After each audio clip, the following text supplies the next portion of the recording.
I'm so excited. I'm Malya. So happy to have you here. Oh, Malya, it's such a pleasure to be here.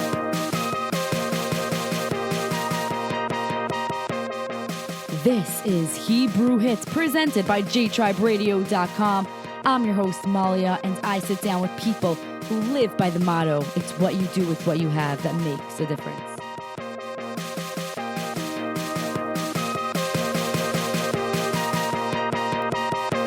Episode 51, David Meltzer, co-founder of Sports One Marketing. In your 20s, you were super successful. You became a millionaire. Then in your 30s, you lost it all. And what gave you the push to move forward from that failure and say, you know what, I'm not just going to stay a failure my whole life. I'm going to actually become successful. And what technical things did you do to make sure that you were going to become successful?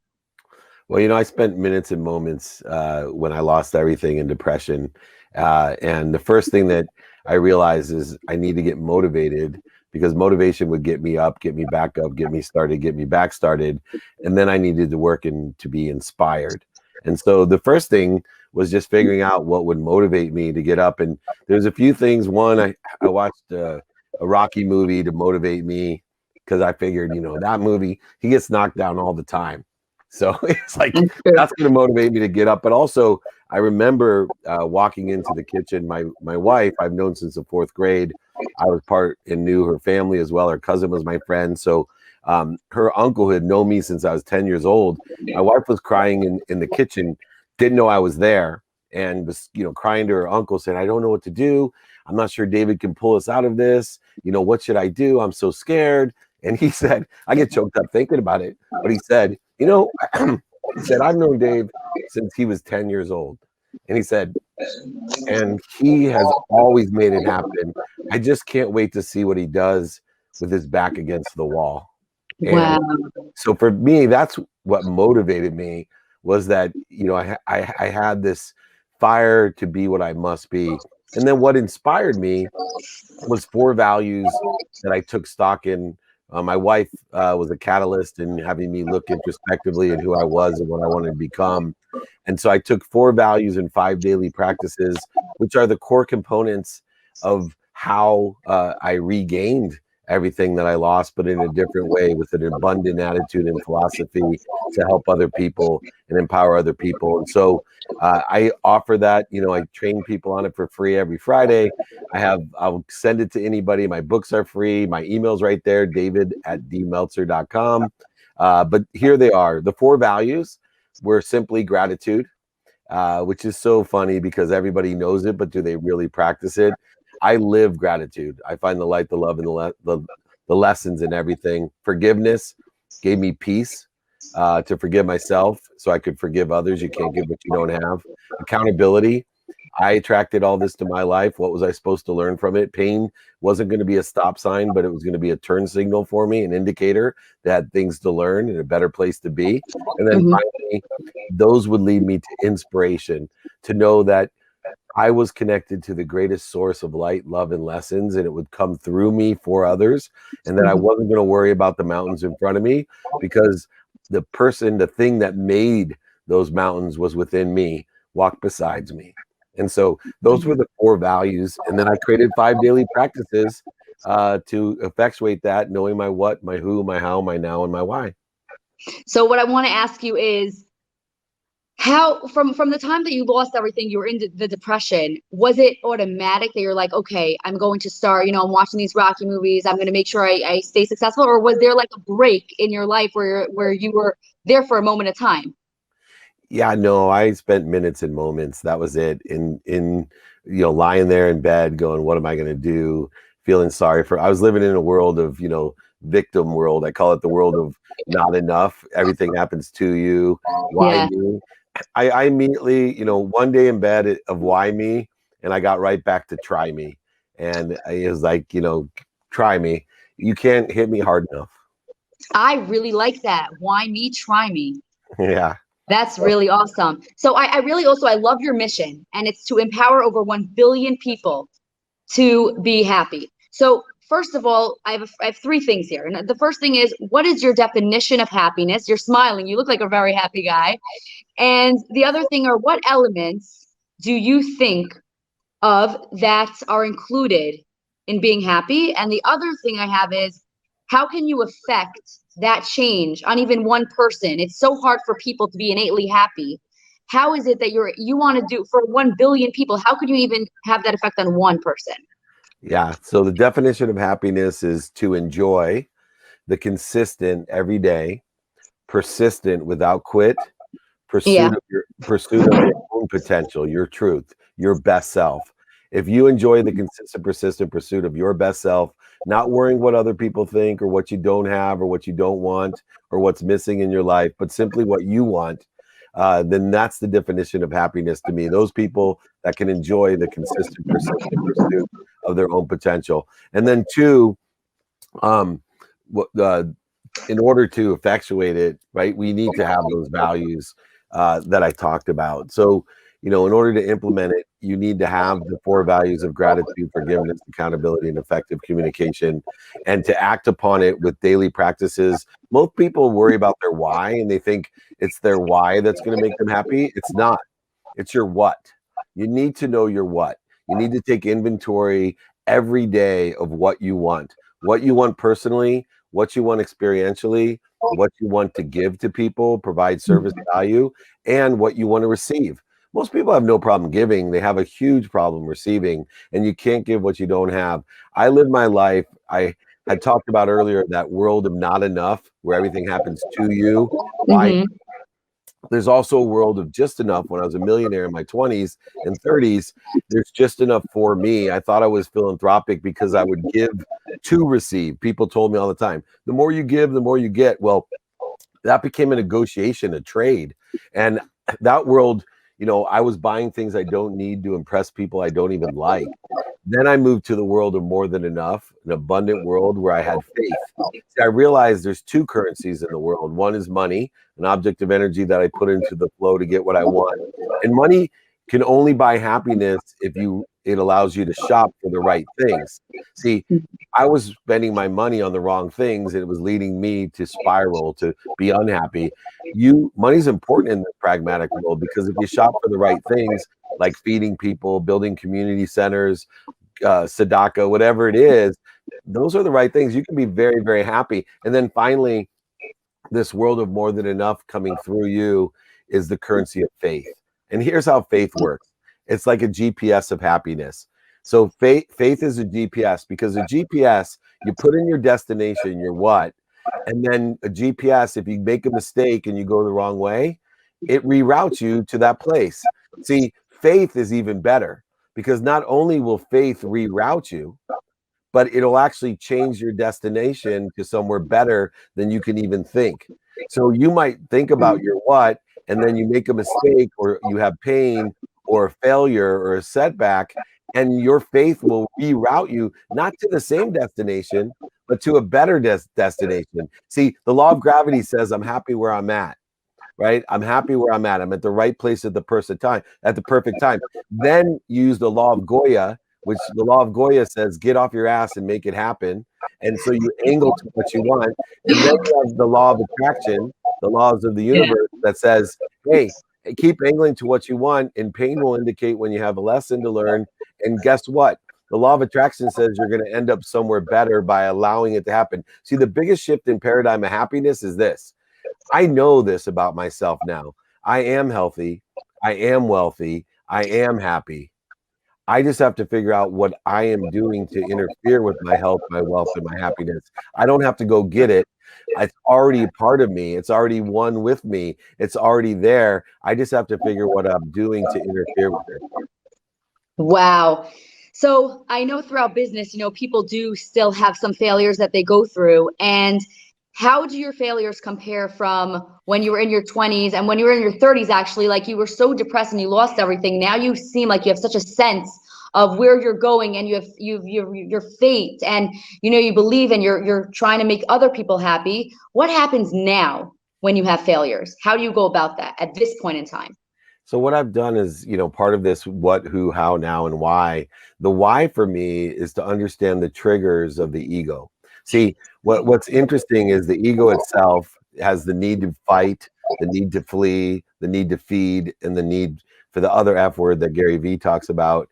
But these needs of the ego, what happens was when you're in ego-based consciousness is the blood leaves your brain and it goes to your body so you can run away or fight because you need all your blood in your body. Well, that's a terrible time to start thinking with your brain when there's no blood in it. We need to use our higher power of thinking, our higher self. So what I look for are these triggers. The only difference between the mistakes I make now compared to then is I only spend minutes and moments in ego-based consciousness because I know the triggers to my ego. Here's the triggers I've determined and identify. One, the need to be right. I wasted so much time, money, and emotions with the need to be right, the need to be offended. If we could feed the world as easy as we feed the need to be offended, the whole world would be fat. There'd be so much food. The need to be separate, the need to be inferior, superior, anxious, frustrated, angry, guilty, resentful. All these different needs of the ego trigger what makes our brain useless with no blood. And so today, when I make mistakes, which happens every day, I use radical humility to, instead of fight it, instead of resist it, to just stop, to breathe through my nose, out through my mouth, find my higher self, stay calm, and remember what, my who, my how, and my now is, get back onto track where I want to be so I don't create more interference, more void, shortages, and obstacles. I simply continue on my way. I make mistakes every day. I'm unhappy every day, only for minutes and moments. I don't let it accelerate and snowball. That's awesome. Now, do you have a special target audience that you relate to best? And is there, someone who you feel like specifically you connect with, or do you connect with all types? Yeah. So first of all, I'm on a mission to empower over 1 billion people. And to answer the question, I didn't get to the third part, which is how am I going to do that? It's to find 1,000 people like you and Itzy, 1,000 people that will empower 1,000 people in your life to empower 1,000 people to be happy. 1,000 times 1,000 is 1,000,000, 1,000,000 times 1,000 is 1,000,000,000. So I only have to find 1,000 people like you that I know will plant seeds and empower other people to empower other people. And so what am I looking for? One thing, an open mind. See, it takes 1,000 times the energy to try to convince someone with a closed mind than it does someone with an open mind. And if I know one question to ask, and that question is very simple, that's changed my life, when I find an open mind like yours, all I ask is, do you know anyone that can help me? And then that makes you, instead of being a gatekeeper, someone that I need to oversell, back end sell, lie to, manipulate, or cheat, or forcefully try to convince, all I need to do when I find an open mind is determine whether you're a sponsor of mine, meaning you know somebody that will help me, or even like you are, a power sponsor, someone that not only knows someone that can help me, but will help me themselves. And so I've allowed the closed-minded gatekeepers of the world to fall away. I'm searching and putting out there, utilizing the mathematical equation of luck to find the sponsors and power sponsors, the open minds in my life, which, believe it or not, are the majority of the people. And when I talked about the magical mathematical equation of luck, what that means is I put my attention on people like you. I give my intention to people like you, and attention plus intention equals coincidence. So in other words, there's no coincidence that I'm here today spending time with you because you're that open mind who I know will plant seeds under trees that I'll never sit under. Wow. Oh my gosh, that was amazing. Now, do you have any hesitations if and like talking to people? Let's say you get into a conversation with somebody. Is there any barriers, let's say in communication, that you ever have struggled with? Because you seem like an easy guy to talk to. Like, I'm here talking with you, very easy to talk with. Like, I don't feel nervous talking to you. You make me very comfortable here in this setting. So do you ever find any communication barriers when you're talking with someone? I don't, other than when I speak to high schools, the kids at high schools looking down at their phones. I learned, I used to think about people listening to me. And I used to put my attention on, people listening to me. I'd stand on stage and say, are they listening to me? And really what I have concerned myself with, I have a famous lesson that my oldest brother taught me called be more interested than interesting. And I've guided my life since I've been in college to be more interested than interesting. And by that, what I started to do is I started seeking what people are listening for. And in other words, asking them about what they do today, what they like about it, what they don't like about it, asking them, would it help them if I was able to do this? And also asking them, do you know anyone that can help me? Those 4 questions allow me to open up a conversation, to align myself with what's interesting to you, what you're listening for, not wanting you to listen to me or to be interesting myself. I want us both to experience not only credibility of being as close to the truth as we can, but also an emotional connection between us, which stems from understanding what you like and what you don't like. Now, David, you don't seem like you're nervous speaking in public, but I know that's mostly like everybody's biggest fear is to speak in public speaking. So, what is your biggest fear, if you don't mind me asking? Well, the biggest fear I have has to be anything harming my children. So the thing I fight the most with is to make sure that my children are safe. And so, I have 3 daughters, 2 are in college. They all have driver's license. For someone who teaches how to deal with the ego and fear, you try walking. I wake up at 4 a.m. every morning. By 4:10, I'm out the door to go, work out. And you go ahead. I don't care who you are and what expertise you have in fear. You step outside at 4:10 in the morning, and your teenage daughter's car is missing. You'll learn what fear is. And so those are my greatest fears. And I have to say the word cancel afterwards because I don't want to even put it out there that anything bad would ever happen to my children. So cancel, cancel, cancel. I know that I am blessed and that only good things and favor are looking upon my children. Yes, as we say in Hebrew, Bli Ayin Hara, like there should be nothing bad. You're a nice guy. Hopefully, Bezrat Hashem, as we say, God willing. Now, if there's one word that you can describe your success and your life leading up till now, what would that one word be? Kindness. Wow. And what is the greatest joy in your life right now? I'm assuming you're going to say your kids. Well, no, actually, my wife and my kids. I've been married 23 years, and my wife is my biggest blessing. Reminds me every day. She just makes me a better person. And what is it that keeps you like expanding, and growing your mindset and your belief throughout all these, throughout all this time? I have a desire that's conscious to be what I must be. I make sure that every day when I wake up, I pray for at least 10 people that I can help, but I have a desire and I remind myself that I must be what I can be. And that's what keeps me learning, keeps me curious, creative, understanding, kind. I am on the pursuit of my own potential. Now, for the last question that I have, if you can tell your 21-year-old self anything right now, what would that be? Ask for help. I would tell my 21, 31, 41, 51, I'm 53 years old. I remind myself, I check the sent box in my email to see how many times I'm asking for help.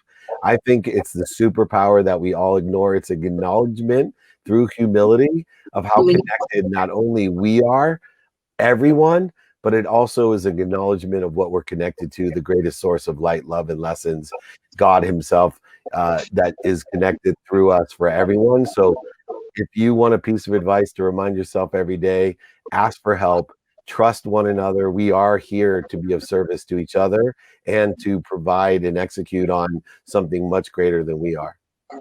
Thank you so much, David, for being here. If there is one lesson that you would want to leave our audience with, or let's say your legacy that you want to leave the entire world with, what would that be? Be kind to your future self. Do good deeds. Thank you so much, David. It's been such a pleasure having you here. Thank you so much for taking your time to come to Hit Connect. And it's been amazing speaking with you right now. Oh, the pleasure has been all mine. I hope to do this again. I so appreciate you. What an extraordinary interview. And thank you so much. I tried not to cry. You got me like 3 times so emotional. So thank Oh, you so much. now you're gonna make me cry. I'll do this again. Bye. Bye. Thank you. Thank you. Thank you.